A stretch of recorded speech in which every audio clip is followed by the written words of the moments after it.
So we left off just at the start of the war. So Did we? yeah.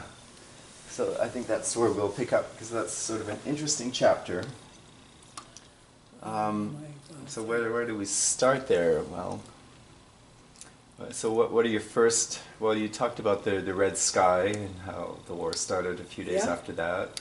Yes, and everyone, father, I remember, he said that's a bad omen. It means there will be lots of bloodshed, and So at the beginning, did life change very much on the farm? beginning of the war, nothing much changed except that all the young men we had in the village, of course, people who had lots of children and didn't have a farm, and once they grew up into teenage years, they all picked a farm to work on because the parents usually couldn't feed those boys, and we had always, we called them the chauffeur or helper, whatever you call them, and they were all drafted. So we had very little help on the farm. That changed, and as I said, pretty soon, every week, someone in the village got the news that they were killed, and there was lots of weeping, crying, and lots of horror. And father, honest to God, no one wanted the war because he has been prisoner of war in the first war. And so, Herman was? yeah, Oh, I didn't know I was in England, and Oh, that's right too. Yeah, well, that was the first war. yeah. So you had you had a Frenchman on the farm, right? Who was a Yes, prisoner of war. well, later on Speaking when- of prisoners of war, The Germans, oh shoot, or you can leave it, marched into France. They captured the soldiers, and the soldiers were shipped to Germany to replace the German men, yes, you and had all kinds of jobs. Some Oh, it's Chris. they could Hi, how are you? Yes. they could actually choose where they wanted to go in Germany, and our Hi. our village received about maybe Right. Yeah. 25 French soldiers who were all supposed to work on the farm. And one of them was Raymond. He chose us, or we chose him. I don't know how that worked. And then he moved into our farmhouse. He got his own room, his own bed, and was a highly intelligent, very nice guy. He ate on our table and was exactly treated like one of us. And it didn't take very long, but Raymond spoke almost, he did speak fließend, which means complete German in 1 year. Not only German, he picked up our dialect, and most people thought he was our son. He taught us all kinds of things, and when he got a parcel from France, he shared his food with us. Anyway, he was... He taught you how to brush your teeth, right? You didn't that brush your too. teeth before We that? never had a toothbrush, and he was appalled, and he said we got to have a toothbrush and clean our teeth every day. And So where did you find the toothbrushes? or in a store, you could buy those. No, you actually. Yes. That's amazing. It's just So there was no dentist ever in the village? That was unheard of? Not permanently, but he came once a month and brought his equipment along, a sort of a drill where he had to had a foot pedal. Foot pedal dentist drill. And that was terrible. We hated to go. We ran away. Was there anesthetic at that point or no? No, not really. No, he would just drill into your tooth, no He anesthetic. pulled our rotten teeth without any anesthetic, and needless to say, Wow.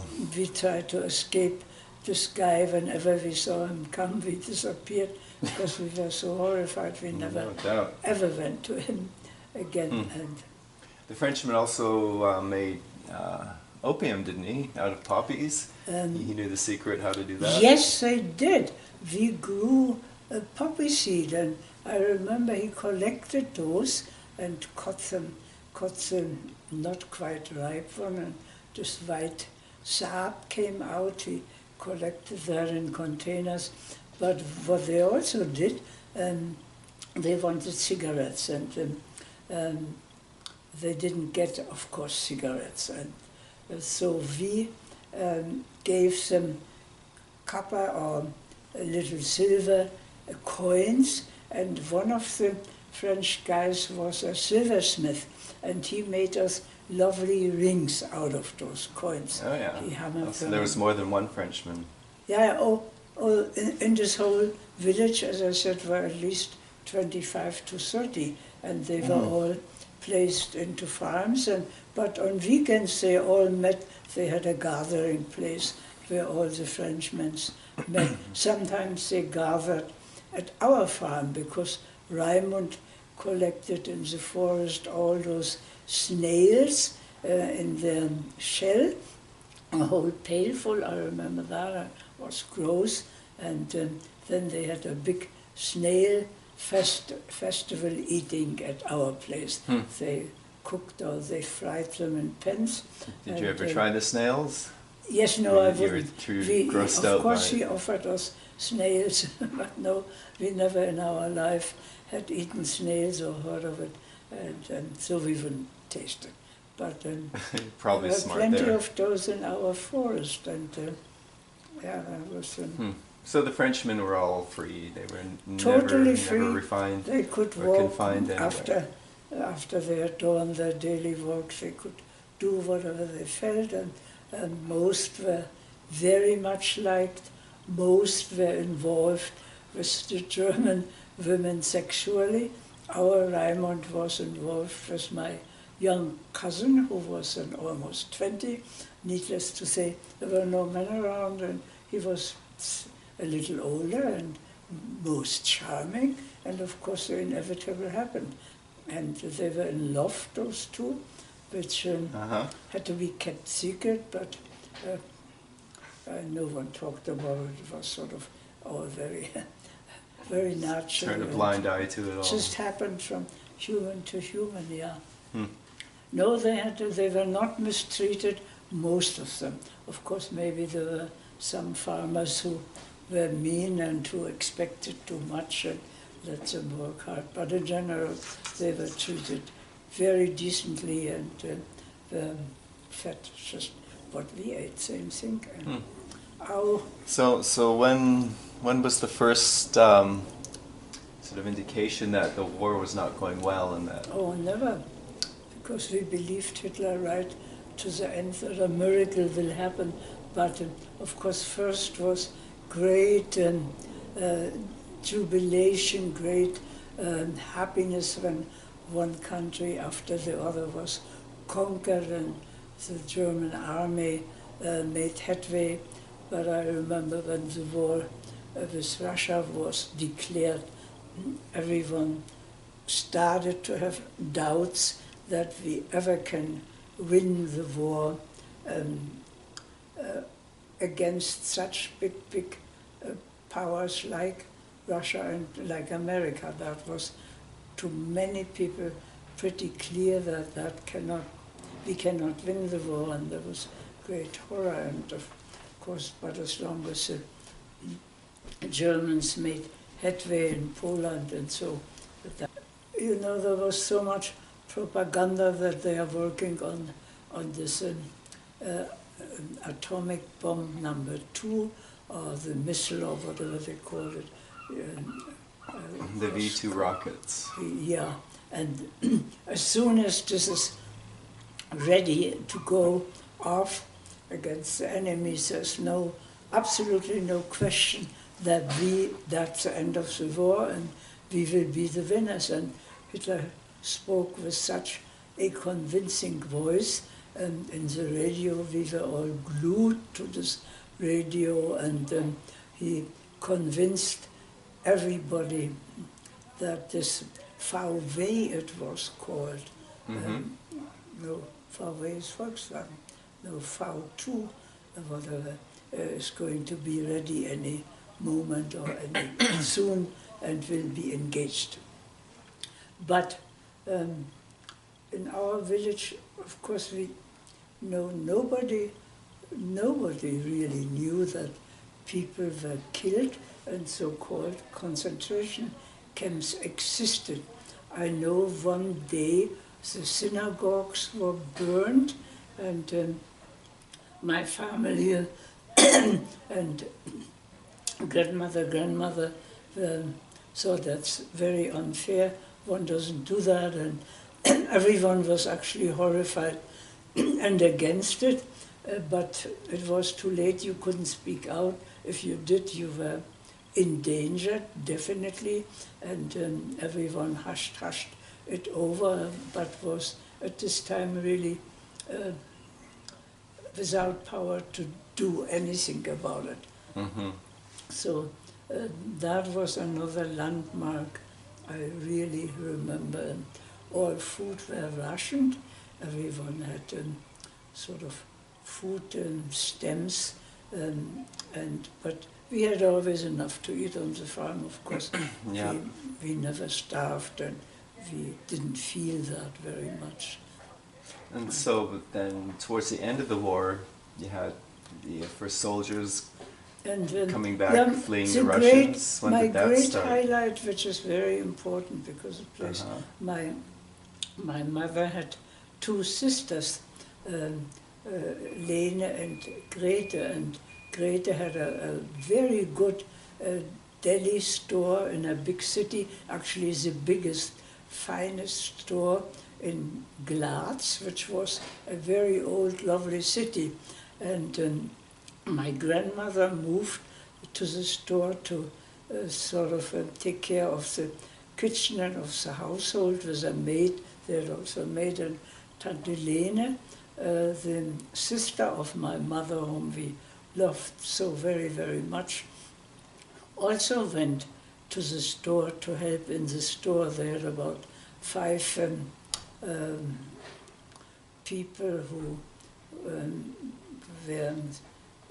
selling in the store, and 5, how do you say, people who learned the trade, Kaufmann, Gesellen und Lehrlinge. I don't know what that is in English. If you go an apprentice, Mm-hmm.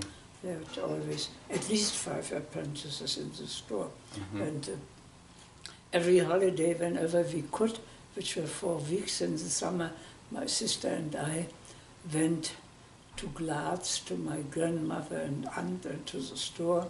There were also 4 cousins, and we got along very well. And there we got special food to eat, like fruit from Italy, which we never had on the farm. And we also stole candies from the store, which we never got.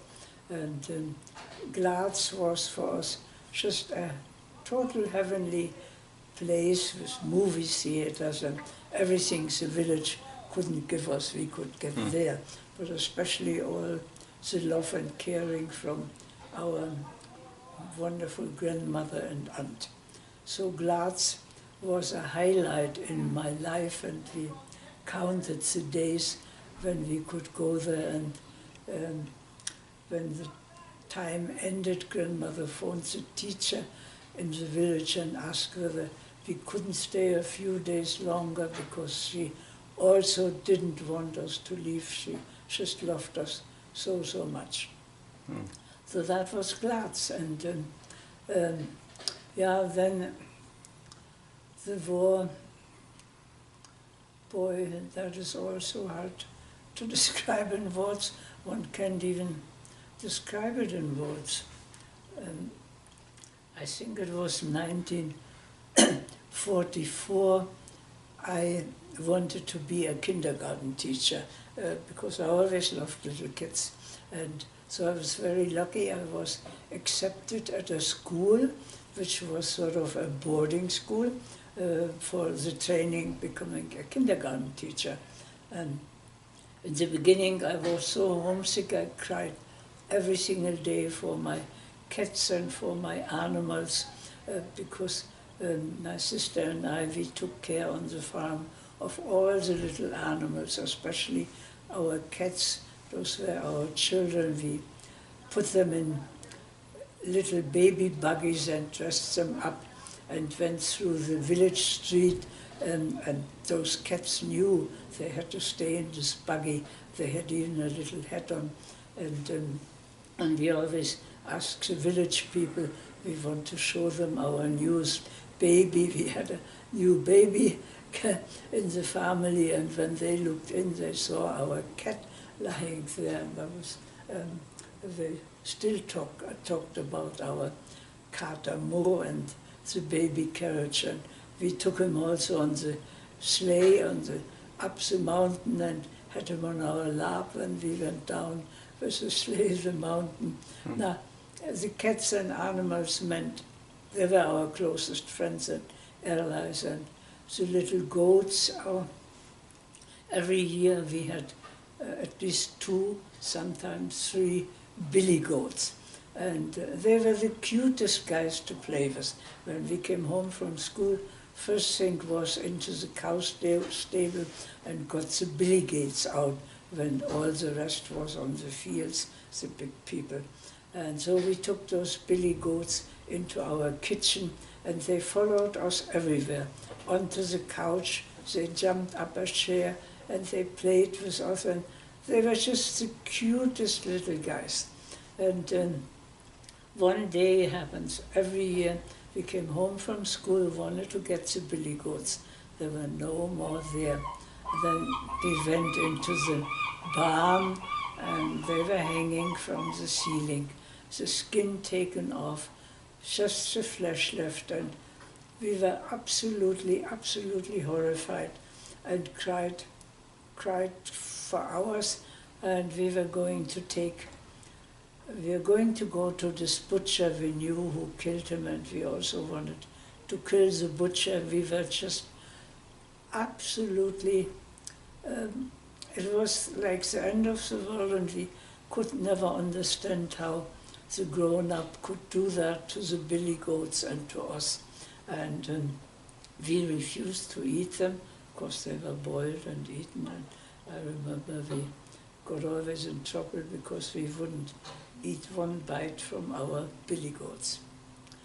And that was something very sad. And then we wanted so much a dog too, and I got a little black dog.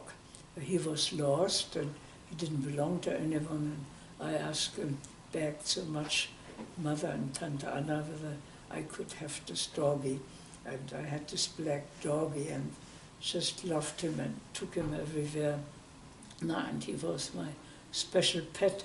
And one weekend I was going to go to Graz to visit grandmother again, and I couldn't take the doggy along, and I asked my mother to make sure to take good care of the dog, that nothing happened. She had to promise me that.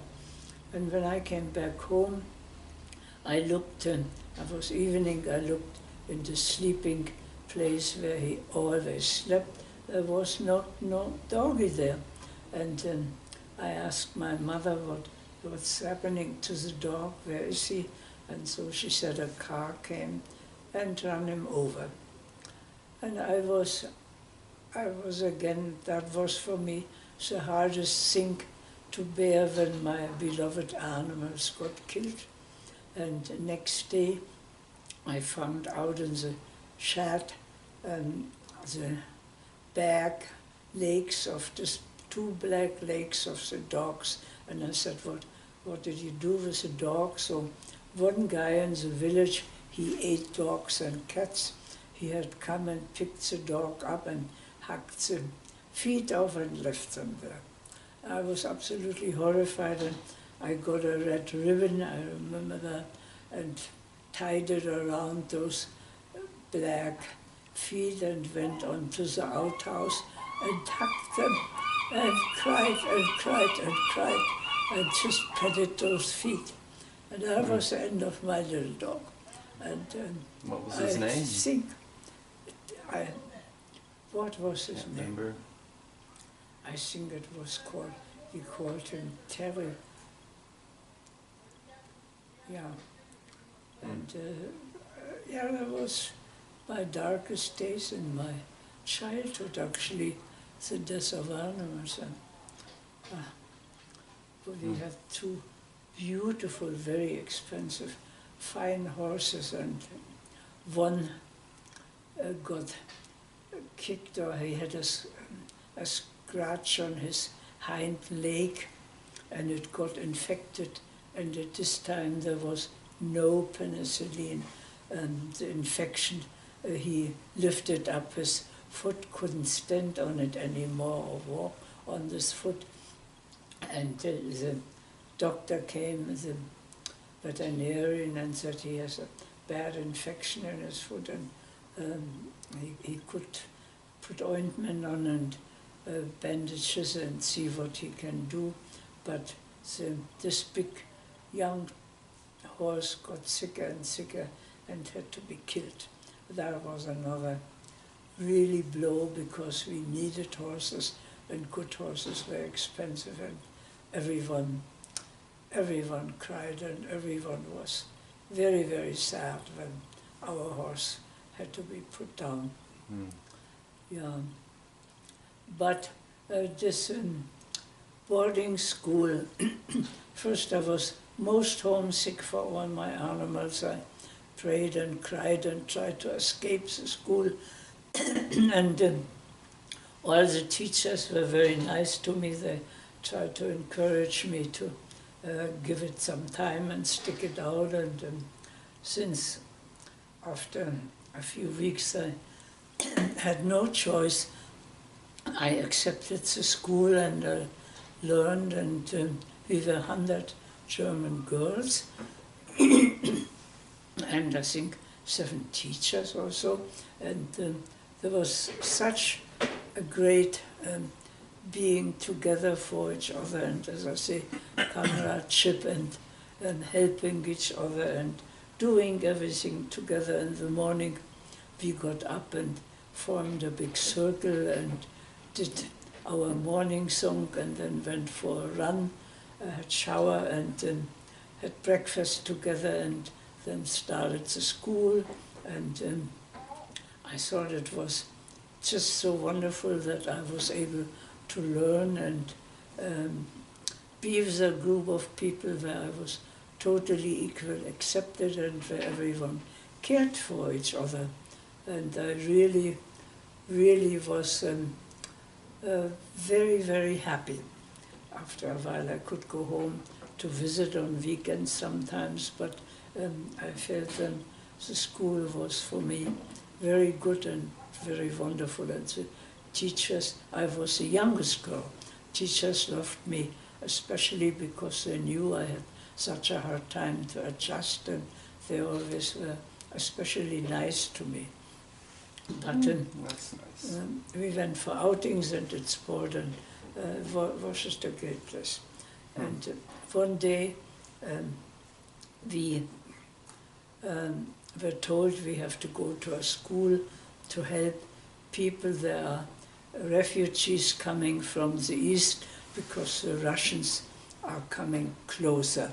And there was a girl in the school, and her father was an officer in the army, and she told me, don't tell anybody, but we are going to lose the war. The Russians are coming closer and closer, and it's impossible to keep the Russians out of Germany, and there's no way we can win. And she said, but don't tell anybody, I will get in big trouble if anyone will know that. Anyone will even say that we would lose the war. So, but then more and more of those refugees, that was in January 1945, when the streets started to fill up in the snow and ice cold with wagons and old and young and children walking behind in long rows, all trying to run away from the Russians. The Russians already had entered the east of Germany, and whole villages were told to leave. In the evening, loudspeakers came through and said, in 24 hours you all have to go out, the Russians are coming, and you have to try to go to West Germany to escape the Russians. Anyway, from there on, week after week, the streets were filled with people, old and young, and sometimes cows in between, and horses, whatever the people could carry in their hands and run away from the Russians. And it was unbelievable, chaotic, very sad, and the rest of the Germans who still had a home when all those refugees came through, opened their houses and homes and took at night all the people in so they could have a bed to sleep, and march on and feed them and give them whatever we could and whatever we were able to do. And it didn't take very long, 3 or 4 weeks after that, the school were told school has to close up, and all the students who are still have a home to go to have to go home, and the rest have to try also to go to West Germany, whose home were already occupied, couldn't go home. It was totally chaotic. I was lucky enough. I still had a home to go to our village and our farm. And when I arrived at home, that was around middle of January, it was the same story. We were on a major route, our street and our house, and there were from morning to night, day after day, refugees, Germans who all had packed up whatever they could carry in their hand, or if they had horses on a wagon to leave their home, and everyone was still hoping the war would be won by this special weapon and they could go home, and that was only temporary. But we all know what happened.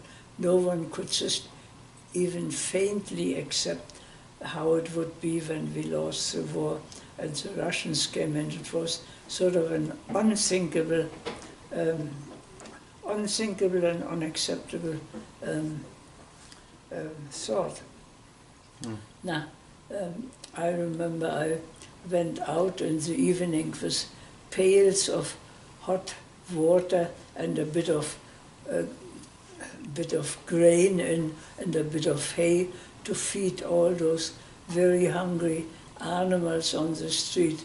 There was one cow.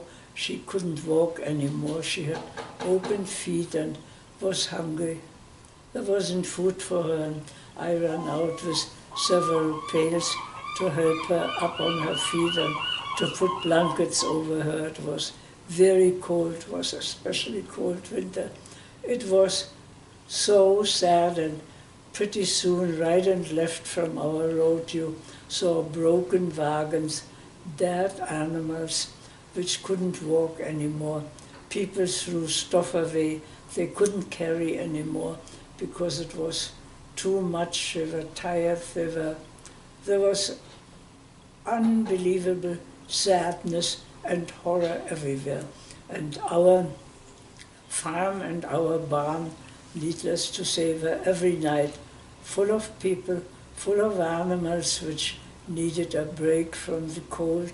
And I in my bed had many nights young girls sleeping. I shared the bed with, and mother and father sometimes gave up their good beds and let old people sleep there for a night, and we fed them. But pretty soon it was obvious that we also ran out of food for all those animals which needed extra food. We always had enough till the next spring, till the new grass came, and that was we had to ration food for the animals, especially. Now we always had enough potatoes for all the people. Anyway, that was just undescribable sad weeks and months. And my sister, she also was in Graz in the store, and my mother sometimes went there just to see her mother and be with her sister. But I stayed always on this farm, and because I helped in a kindergarten. I wanted to be a kindergarten teacher, and there was a kindergarten with little children still, and I went there every morning with a train to help out and to take care of those children. But on the 5th of May, 45, was it 45? Yeah. A loudspeaker came through our village, and the loudspeaker said up and down the village, in 24 hours, all the Germans have to leave the village, the Russians are breaking through. And we were just absolutely horrified. And Father said, you can see the great horror or elend, what is elend, disaster on the roads. You can get anywhere. The streets are packed with people. They went for 100 yards and then the whole track stopped because everything was blocked up, and the military tried to run away, and they always had first choice. Everyone tried to run away from the Russians, and there were only so many streets available which were used to go to West Germany, and so no one cared much about the others. The aim was to run away from the Russians before they break through, because they would all kill us. We all knew the hatred was so enormously great towards the Germans that they would all shoot us. That's what we were told anyway. So when this happened on the 5th of May, the loudspeaker came through and said we should all leave.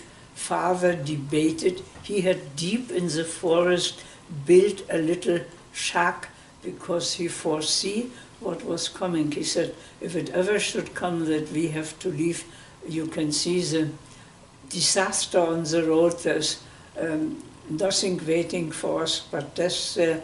We should go in the forest and live it all out and see what's happening after the war is over. And he had built a little shack, and he had put some food in there, and something to sleep, some warm blankets, and something where we could lie down at least, and because he didn't want to go on the road with all those other refugees. And some other people had the same idea. But I was concerned about my mother and grandmother and my sister in Graz, and I said the same morning, is there still a train going? There was still a train going. I want to go to Graz and see what my mother and relatives are doing there. And I was stubborn. I was only 15, 16. I went to Graz, which took a 2-hour train ride, and my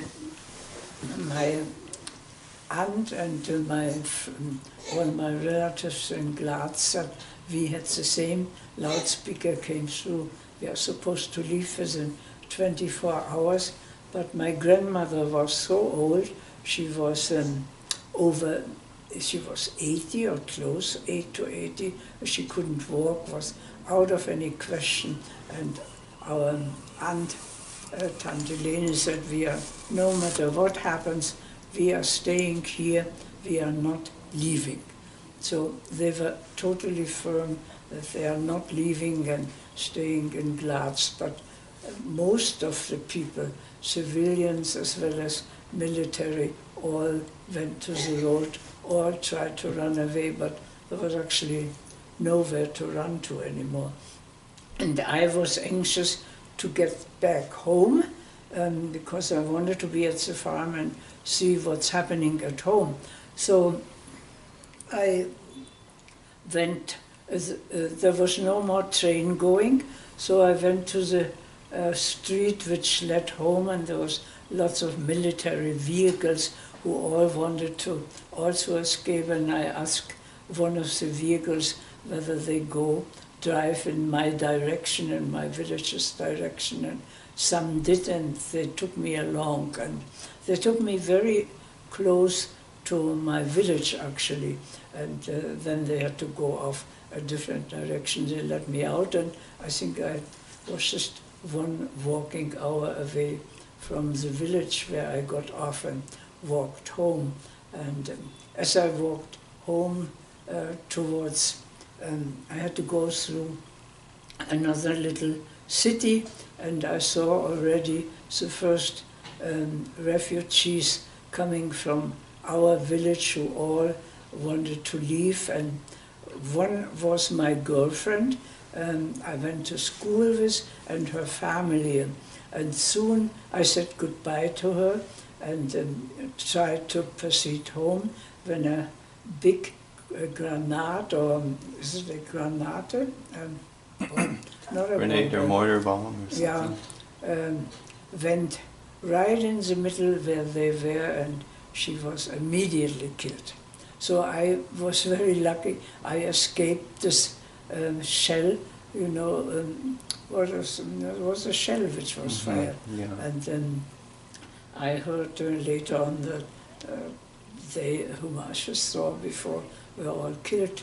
Anyway, I arrived at home, and everyone was going from house to house and said, "What are you doing? Are you leaving? Are you staying?" And my aunt, Tante Anna, fed quickly all the cows and the pigs, because it was unthinkable that we leave all the animals behind without food.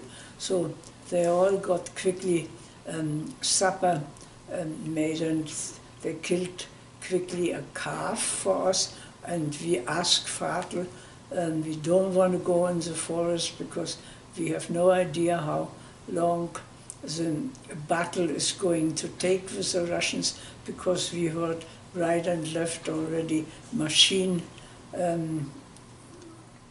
gun fire and explosions on the fields and banging and now just shooting right and left, and that was so horrible that we thought we had to run away. But again, we persuaded Vater to quickly put the horses on our wagon, and we threw some stuff on. We wanted to take along whatever we could grab, and some blankets and some food.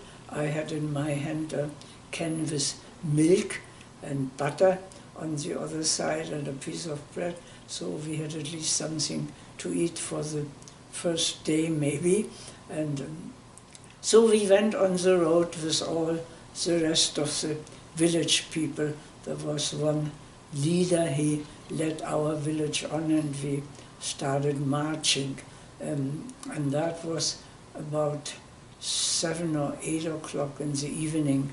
And then but we could only go always 200-300 miles, and the whole track stopped, and then because the whole street was all plugged up with military people, and they tried to, as I say, they had right of way, and they tried to throw away their uniforms and their guns, and it was just unspeakable, chaotic, you cannot imagine. Anyway, in the morning we went about maybe 10 kilometers away from our village, Father said, and we marched all night, more or less, and stood still and so on. Our father said, we have to stop now, the horses need food, and the whole trek stopped, and we were in another village then, and went into a house and had something to eat, and Father fed the horses. And then he came into this house where my family was staying for just 5 minutes, and he said, look, the Russians are coming now. He said that was great fear. Can you see them through the window? They have caught up with us, and they have captured us. And so he said also to us, be prepared to die, because we think they will kill us all. And so that was just really spooky. It was just getting dark, and I remember I imagined how it would feel when they would shoot a bullet into my heart or head, and we were all horrified and just awaiting the worst, awaiting to die. And so after a while, Father came in and said, look, there was a Russian guy, he spoke a bit German, and he asked us where we are from and where we want to go, and we told him we were trying to go to West Germany, and we are from a village back behind there. And so the Russian guy said, put your horses back on and go back home where you came from. And so the whole village people who were with us were all told to turn around and go back home where we came from, which we did, and which we were actually quite happy to do. And so on the way back home, the streets were more or less clear, and we could go home in one straight line without stopping continuously. So quite a few, I think most of the farmers, which all had horses and wagons, all went back home. And when we arrived in our village, we saw already fires. The barn right across from us was on fire, burned because it got a shell in or whatever. And when we came home into our farm yard, there were everywhere in the kitchen, the tables were pushed over, benches pushed over, and everywhere were drunk, very drunk Russians lying around. And we knew they would rape all the young girls. So Anneliese and me, we had to hide up under the hay, in the hay cellar, and the door was, a ladder was pulled up, so the Russians couldn't come up unless they burned the barn or so. Anyway, we, and our mother, of course, or Tante Anna, and she fed all the animals, and they had already dragged cows out, which they had killed. They tied them up on our barn and just shot them, and Tante Anna had to make food and cook for them, but our father, he ran into the forest to hide our horses, because the Russians took all, if they could get them, all our good horses away for their own wagons. And so that was the end, definitely the bitter, bitter, bitter end, bitter, bitter disappointment of the war. And Hitler had betrayed us, and then we heard Hitler had killed himself. There was, of course, no news, but somehow the rumors came to us. There was no radio, there was no newspaper, there was no train going, there were no cars, and everything had collapsed. Everything, every communication had collapsed. We had no idea what was happening in the rest of the world and what happened to people. I had no idea what happened in Graz to my mother. My mother stayed in Graz with her mother, and so we were all, and my sister too, we were all separated.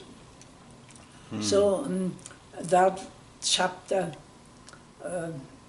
of the war that's the chapter of end of the war. We were all horrified, no one knew what was happening. There was no store where you could buy anything. Stores didn't exist. The Russian made a law that no more than 4 or 5 people could gather, of Germans, no organizations could get together because they were all afraid of conspiracy or so. Anyway, it was just a running and hiding every single day, not to be raped. I was almost raped at one time, but not quite, because I got help. But it was every day sleeping in the forest or hiding under a roof, or so a lot of village girls were raped and screamed, and some were killed. But we were lucky enough, none in our family was killed. But yeah, I don't know whether we should stop here. Nearby was a big hospital. They treated people with pneumonias, specialized, and they had huge bottles of rubbing alcohol stored for their patients. And the Russians are known to drink alcohol lots, and they drank this pure rubbing alcohol, and about 100 Russians died because of that. And they blamed the Germans. They said the Germans on purpose wanted to poison the Russians, which was absolutely untrue. They just took that rubbing alcohol, which is poison. And so for each Russian which died, they at random took a gun and shot one German, anyone who came along. And we were very, very much afraid that some of us got shot, but no one did again. But 100 Germans lost their life because of that incident. And of course, all the soldiers tried to run away and hide and threw their uniforms and guns away. And if they found guns or German uniforms on our farm, they could. That was a good enough reason to kill us too. So we always had to hide and discard uniforms, and we also did help the German soldiers hide in our farm and the troughs of the animals and on the haystacks, and some were very much afraid. Some got captured and some tried to move on to West. We never knew who made it. One made it for sure, or some did, and some. There was one guy, a nice guy, he had the SS symbols carved in the arm, or and they knew he was from the SS, and if they caught anyone who was with the SS, they killed him right away without taking them prisoner for.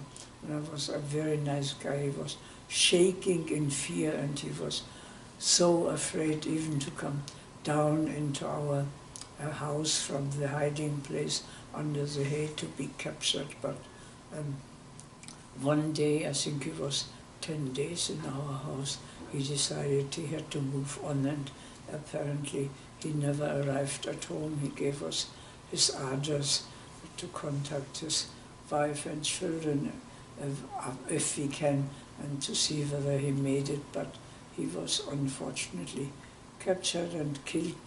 Now he was so full of fear that he invited that already. Yeah. So I don't know whether we should stop here, and another chapter is when we got thrown out. We could. Was the there was just the connection you made for the Kinderheim in what's the lake? Tegernsee. Tegernsee. Yeah, I don't think you talked about that yet. No, He was one of the soldiers. But there was, of course, after the war, we were free, like birds. Germans, the Russians were told they can do to the Germans whatever they wished. Anything goes. They can kill them, rape them. There were no laws, no restrictions. And they did that too. That was just absolutely a horrible time, because we knew there was no right, there was no law. We were free like any animal. They could do whatever they wanted, and we still had one cow after the other got killed. All our piglets got killed, and one day the Poles were actually worse than the Russians. There were even some Russians who gave us some clothes, because we had very little clothes to wear, and some gave us even some food to eat. And but one day the Poles came in and said, "This belongs all to us.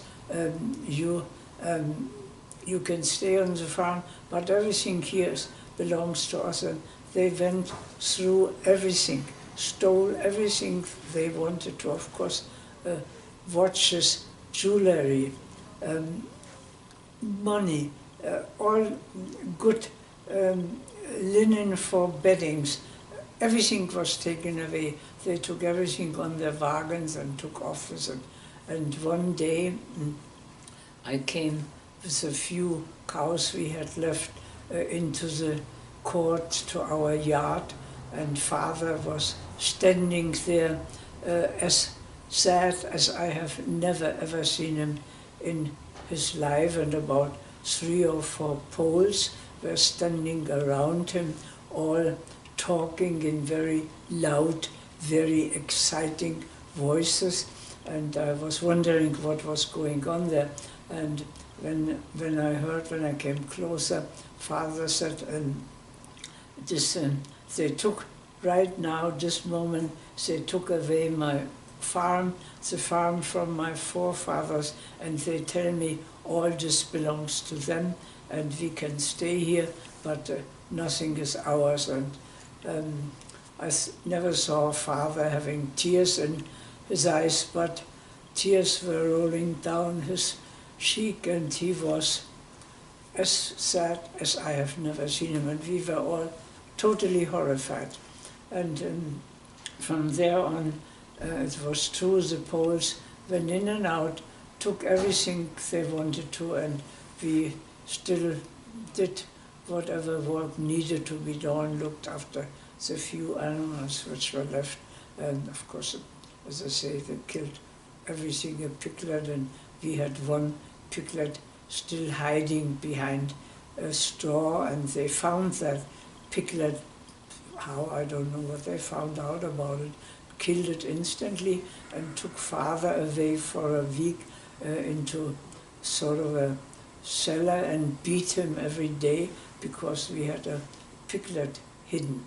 And the Poles were extremely mean, most of them, except we were always lucky. There was also one who was nice to us, and he tried to protect us from the worst.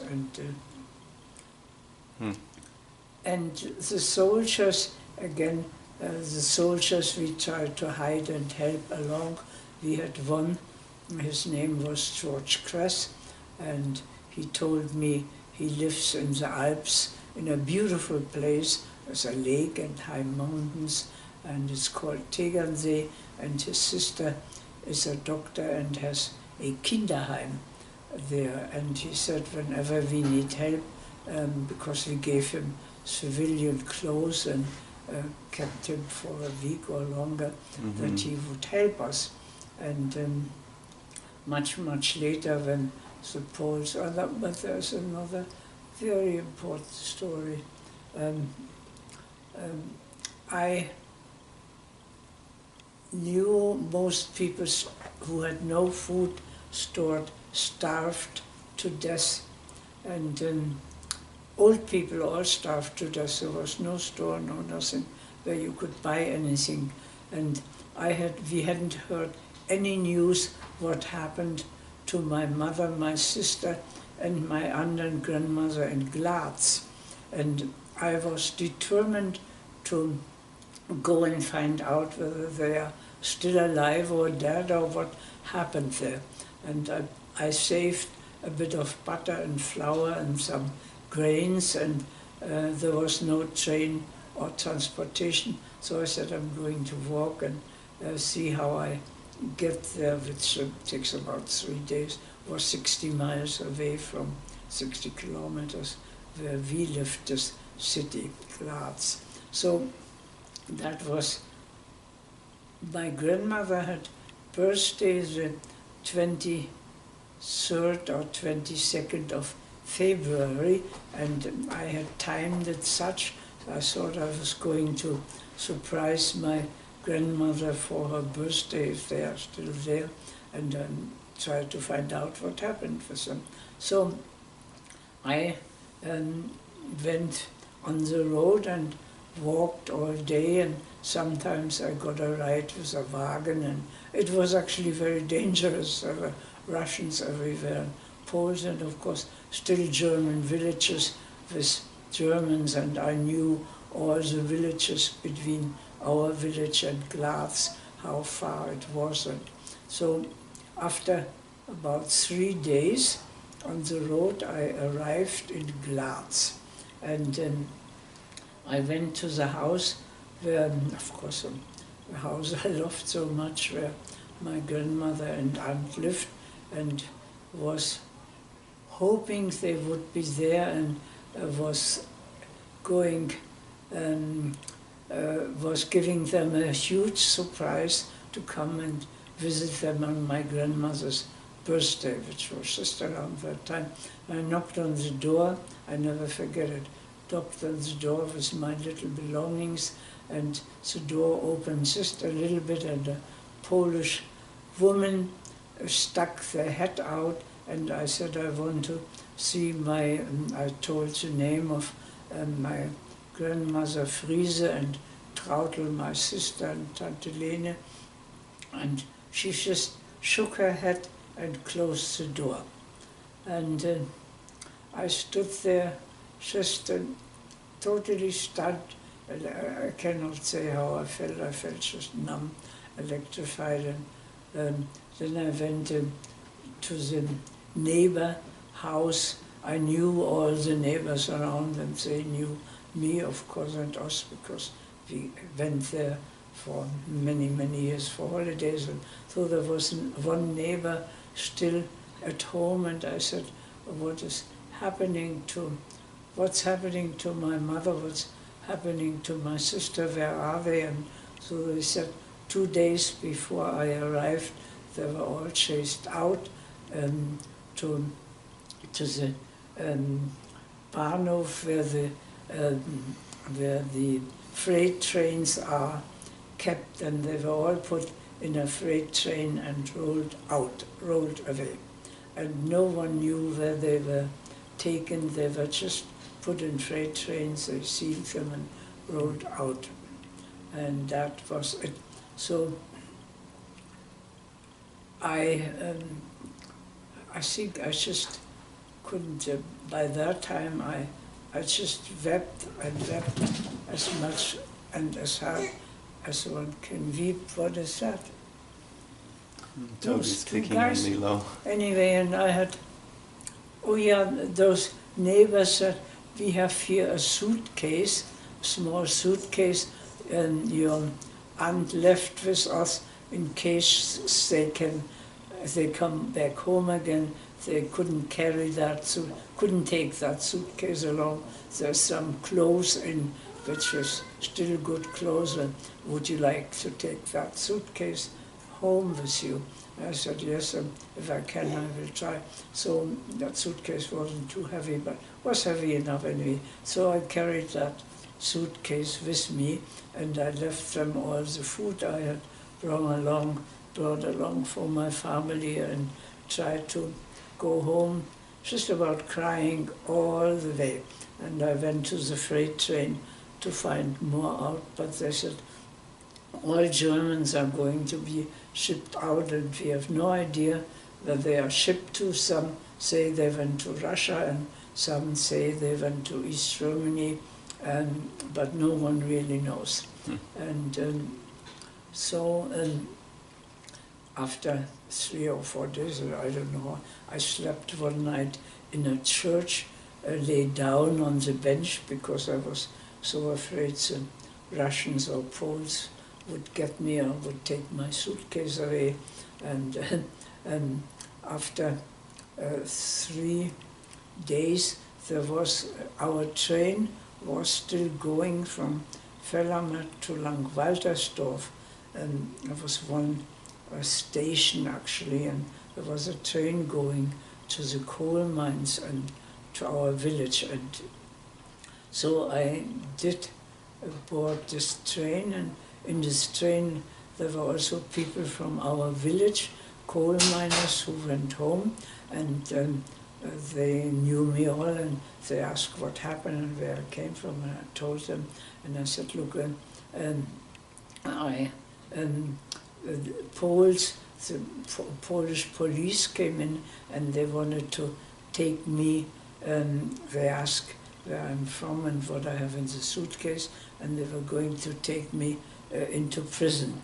And I said, can you take my suitcase home, and in case they cannot escape, I tried to escape, can you take the suitcase and tell my family what happened, that everyone is gone, and in Graz there's no one there anymore, and bring them the news. Anyway, when the train was just, everyone got out, and those coal miners took my suitcase out, and the Polish people didn't want to let me out. I also wanted to go out in Langwaltersdorf home, but they wouldn't let me. So when the train started, just started rolling, but not very fast, I just jumped off the platform because I was standing by the door, and those Polish people behind me, I just jumped out and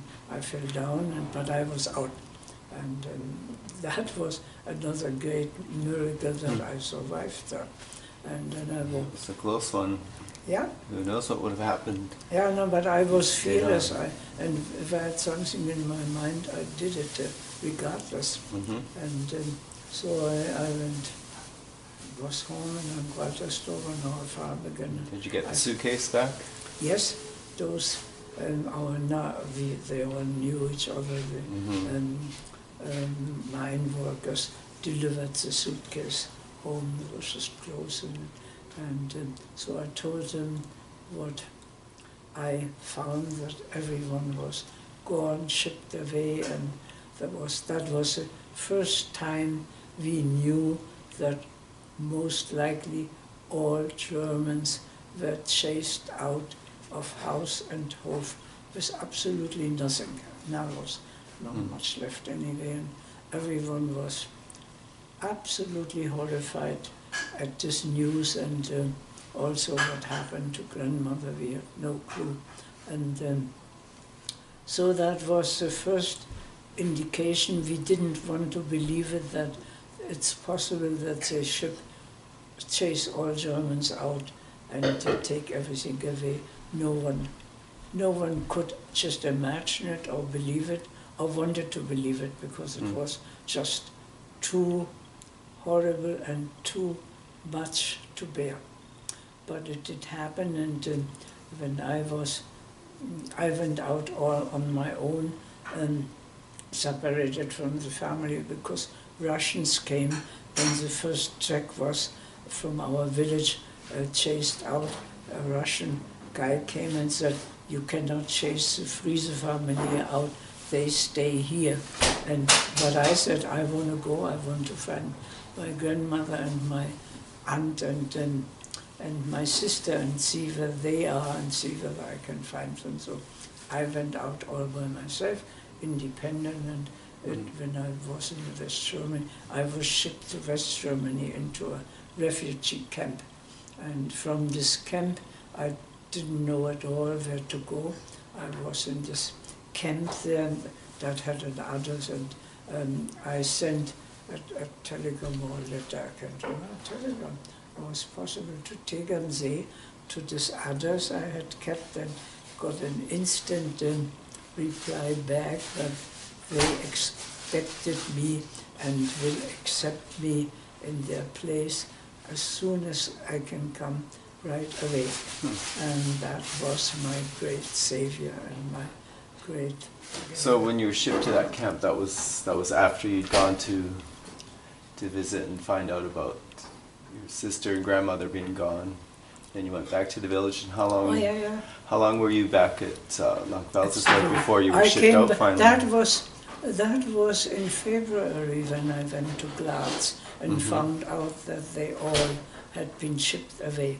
That was in the middle of February. So you went back, and then how long before you were shipped out? And when the first track from our village was chased out, that was exactly the 6th of May. Oh.